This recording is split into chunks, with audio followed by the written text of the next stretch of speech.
As I open the house gate, the also-familiar scenes of Rosh Hashanah's imminent arrival are evident. Nicely dressed and recently showered nieces run ragged around their tired parents. My mother busy at work, operating an entire kitchen and somehow keeping her calm amid the madness. The table, already laid out with festive serviettes and crimson-colored pomegranates, grown in the back garden. My father sits outside, observing the final rays of light fade behind the Moron mountain range. Streaks of pink and purple collide seamlessly with the fading pale blues of the passing day. "Whiskey?" he asks, knowing full well the answer is always going to be an affirmative one. "So how's Jerusalem?" he asks, while pouring us a decent Scottish single malt. "Eternal, as they say. Unchanged, for the most part." He reacts with a sad smile as I return the question.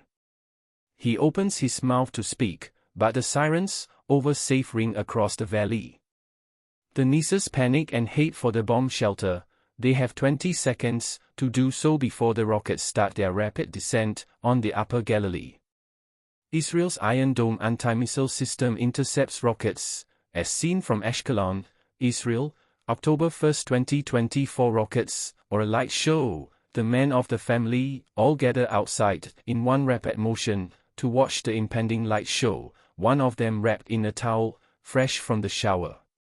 The anticipation is palpable. All eyes are locked on Mount Canaan, the highest point of elevation in the ancient holy city opposite Al Moshev. And then, in a split second, it happens. Two white trails of smoke ascend elegantly from the mountain, the familiar trail left by the Iron Dome's rocket interceptors. The rockets are launched into the air, scanning for their invasive targets. Once the impending Hezbollah rockets are identified, the Iron Dome interceptors accelerate toward their targets and, in a truly immense technological feat, destroy the hostile rockets in midair, far from the city's limits.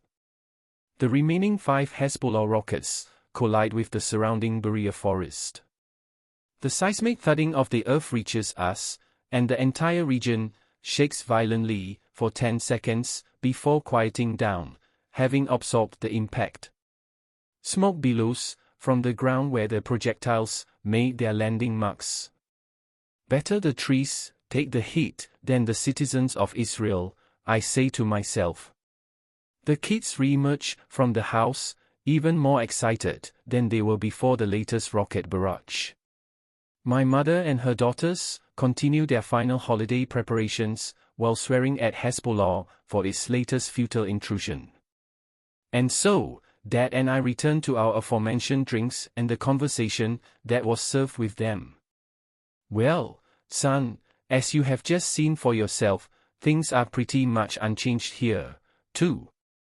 Stay updated with the latest news. Subscribe to the Jerusalem Post newsletter, subscribe now." And that was exactly how my family and the rest of northern Israel welcomed the Jewish New Year, grabbing the first few rows of the grand showdown between the IDF and Hezbollah. This reality accompanies the dozens of thousands of Israelis situated just outside the evacuation perimeter designated by the IDF. They live well within Hezbollah's rocket range and have faced its wrath every day since October 7. The IDF perceives that the Iron Domes are deemed efficient enough to guarantee the northern residents' safety, for the vast majority, that is.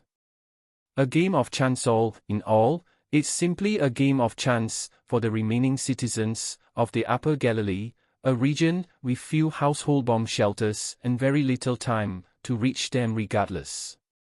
However, the Israelis of the north are a stubborn bunch, and possess the resolve to withstand and endure years of ongoing rocket fire, as they have done since the first mortars were fired on them from the land of cedars 50 years prior.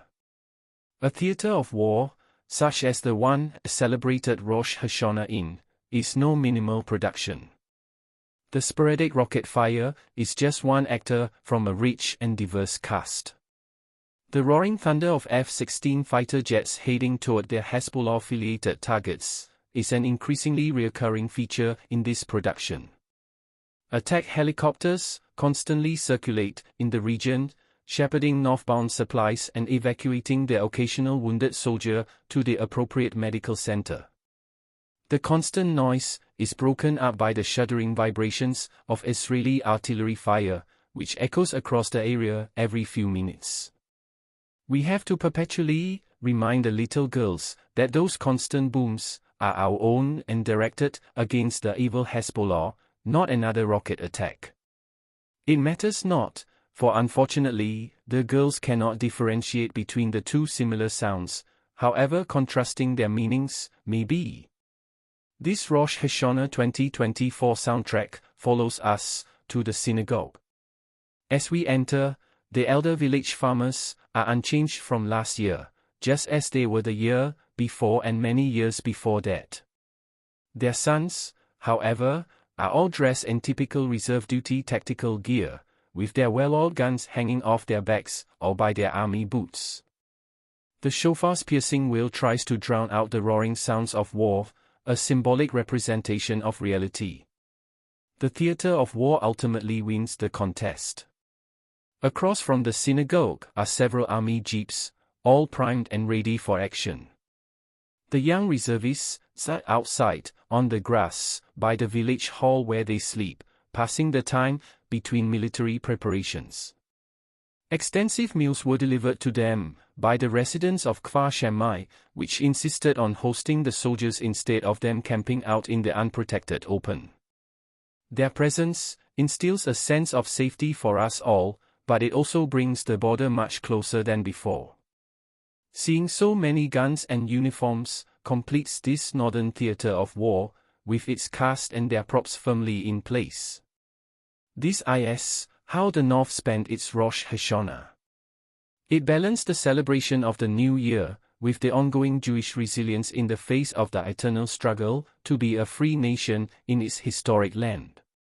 And so, with this war reality locked in, for the foreseeable future, all that the people of the North can do now is sit around the nicely laid out table, dip the apple in the honey and wish, for themselves and for the rest of the nation, a new and better year ahead, full of hope and security.